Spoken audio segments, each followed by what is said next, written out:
maybe it can help you out. So today I wanted to talk about all the different ways in which I have been hiding the breakage in the top layer, which is a super visible area, ever since my hair got burned off at the salon about 15 weeks ago. I feel like there were different stages, so I want to talk about all the things I tried, and of course I'm also going to be linking down below all the other episodes. I have to make a parenthesis here. It's not that I care that other people see that my hair is broken. Obviously, if not, I wouldn't have uploaded so many videos clearly showing my hair breakage in the most obvious possible ways online for literally thousands of people to see. I've even run into people in the elevator when I'm going down, to talk to security or to receive a package or talk to the doorman, and my hair is all crazy like it is now. And I do tell, especially women who care, I do tell them, oh my God, look what happened to me, and we do have a chat about our hairs. And usually elevator talks end up in someone telling me that they experienced the exact same thing at some point. Pretty much what happens here in the channel in the comment section. I think I style my hair and hide it because sometimes I want to look good, and also because I don't really want to remember all the time. And if you see the breakage constantly, it's like you remember constantly, and it just gives me a mental break to not see the breakage. Even though this was not done to me on purpose, clearly, it's still something that feels a little bit like an aggression. Remember, you go into the salon in the hopes to look better, not worse. And also makes me feel more confident that I can handle this, that I can look a little bit more like I used to. Just roll with it until the hair that broke off grows enough so that it can blend with the rest of the hair. I'm hoping maybe when it reaches the point when it is as long as my bangs, but that is going to take at least until Christmas, maybe even first quarter of 2024. So exactly the same day this happened to me at the salon, my hair was blow dried with cold air so that I would not sleep with very fragile, wet hair. And I use a protective hairstyle, which was a very loose, very extremely messy braid. Honestly, I didn't care. There was so much going on. I didn't care how that braid looked. The other thing I tried at the beginning was to, of course, part my hair sideways. I did that quite a bit the first few days, the first few times I went out. And I actually do like how that looks on me, but it's a little bit foreign to me because that's not my usual hairstyle. I thought that changing the way I style my hair too much would actually call more attention to the hair. My first impulse was, of course, hairspray. The hair was very, very short at the beginning, made it a priority not to cause further damage. So I did not want to go with hairspray because it has tons of alcohol. It can further dehydrate the hair, and it was not an everyday styling solution for me. So I needed something that would weigh those strands down and still provide some nourishment, some treatment. So when I stayed home, I usually did that with coconut oil. My hair was so incredibly damaged and over bleached. It absorbed coconut oil like nothing. So it didn't really look too greasy, but it still gave it a little bit of, weight so that I could style it down. And then for the days in which I was going on camera or out and I wanted to kind of use my hair parted in the middle, then I would use a mix of Olaplex number 6 and the Briogeo Don't Despair Repair oil. I always started with a little bit and then added a little bit more until I accomplished, what I was looking for. They are both products that are focused on nourishing and repairing the hair. You have the Olaplex. It adds moisture. It has the patented Olaplex technology, and it promises to reduce frizz for up to 72 hours. So all those things really, really helped that area. And it was aligned with my goal of styling the hair without damaging it. In fact, quite the opposite. Treat it as I was styling it. And then the other one, oh, this is disgusting. There's hairs all over this. the Biorgio Don't Despair Repair Oil. You have to go with just one drop because it's very dense. Unless you don't mind, your hair may look a little bit greasy. But once again, in my case, because it was over bleached and just so damaged, it kind of soaked everything in like a sponge, so it did not look greasy at all. And you might be wondering, Heidi, why didn't you use the Olaplex number 6 mixed in with the Olaplex oil, which is number 7?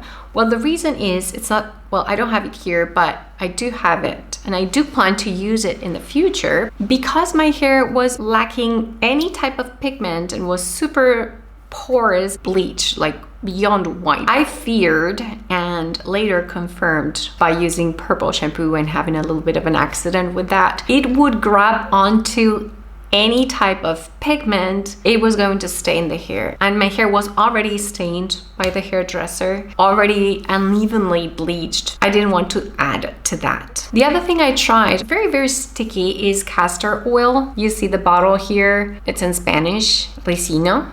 That's how we say castor. It did help, weigh down the hair while also nourishing and treating the hair and promoting hair growth. So the other thing I did a lot was ponytails up here, because I could just move all the hair, even the bangs if needed, to the back, and it would hide the breakage as well. I cannot recommend Little Silk scrunchies enough. They're very gentle on the hair, and of course I don't want to damage the hair just because I want to hide something, the breakage. So, and you have to remember that now things are looking way stronger. I've been using tons and tons of treatments and K18, coconut oil, and a bunch of things that I've showed you. So much better and stronger, and even with more volume. But it definitely was not the case at the beginning. So I did have to be very cautious in not use something like this, for instance. I'm not a person that ties up their hair all the time. I like using my hair like this, even if it's not super nice. I guess I'm just a free spirit. But if the weather is a little bit hot or humid, yeah, definitely a high ponytail. But then things got a little bit trickier for me because the root growth started to grow. So to me, it started looking even worse. I was deciding how I was going to address the roots, if I was going to change hair color, how I was going to touch it up. Absolutely clueless and absolutely traumatized to go into a salon once again. While I was thinking that, and it looked so bad, I turned to a hat, which actually looked pretty cool because, I don't know, hats are in. This one in particular, I love. I use it in winter, I use it in summertime. It is something I have used before this whole hair disaster. So it's like a physical way to protect my skin from the sun. It was not something strange to me. It was like a look. The only bad thing about it being black, which actually gives it tons of versatility, is that I have not one, but two little furry angels living with me, Mumi and Lola, and every single one of their hairs that's flying in the air always ends up, for some reason, landing on this hat. So I need to, use one of those hair removers. And then now that it's winter, sometimes I go out with this, especially when it is very cold. It doesn't get too cold here. 10 degrees Celsius, that's very cold for me, like very cold. So we're not used to very cold weathers, clearly, but we still complain about it because we're not used to it. And it is made of wool. It's a tiny bit oversized. The problem with hats and breakage in the top layer is when you remove them. It looks even crazier. If I'm just going to the groceries, across the street, and I don't even want to do anything to my hair that day, it's definitely a life savior. And then once I did go for the root touch-up, things were a little bit more tidy and my roots were looking decent. I started doing a little bit more, I want to say half up, maybe a quarter up. And just because I tend to use my hair loose, this quarter up is enough for the breakage not to be so evident. You cannot really see it, but I still have these pieces here framing the face. So sometimes I use bobby pins. They don't add that much volume. I can make it a little bit flatter here. But once again, I don't think that's the best way to go because, well, bobby pins are metal and they're going to be more aggressive on the hair that's already fragile. I don't do it all the time. I have found these tiny hair clips to be a little bit less damaging. With these, what I do is I basically twist a couple of pieces. It has a similar effect to this, but it's a little bit, I guess, more romantic. It has, I don't know, it gives me options. So sometimes I do that, the twist. Once I also braided the hair, like a tiny French braid or 2 tiny braids.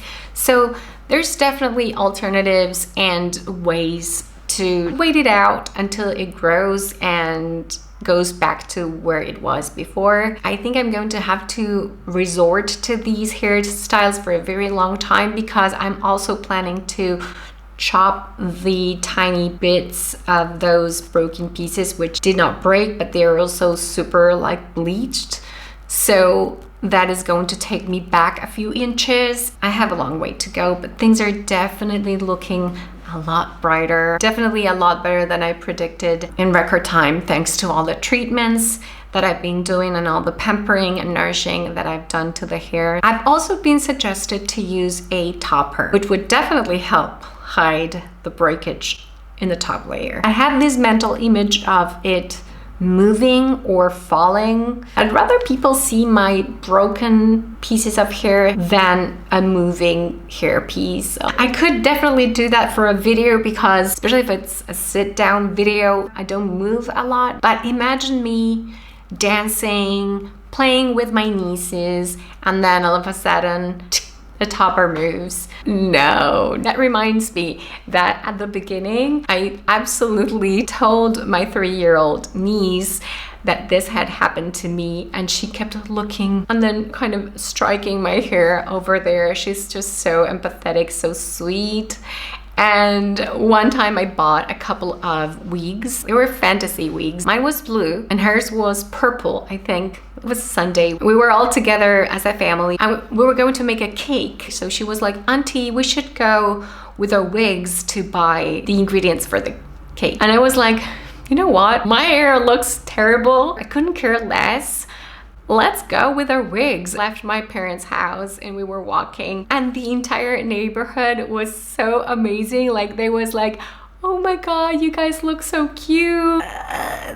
A couple of people were like, what's going on with these people? Especially me, probably. And I feel like being with a toddler and trying to please her, make the world a little bit more fun for her, kind of legitimizes their ridiculous situation we were in. So yeah, definitely not against wigs or having fun with them. And this is absolutely serious. That first night, when I was basically waiting for my entire hair to fall off, because the hairdresser that burned off my hair told me that was going to happen to me. I understand this is just hair. We've been through some really truly heavy, sad, heartbreaking times, and I don't really talk about that a lot because it still hurts. And me as a person, I've had real, raw, difficult life challenges, just like you. It was such an avoidable thing that shouldn't have happened, and it affected,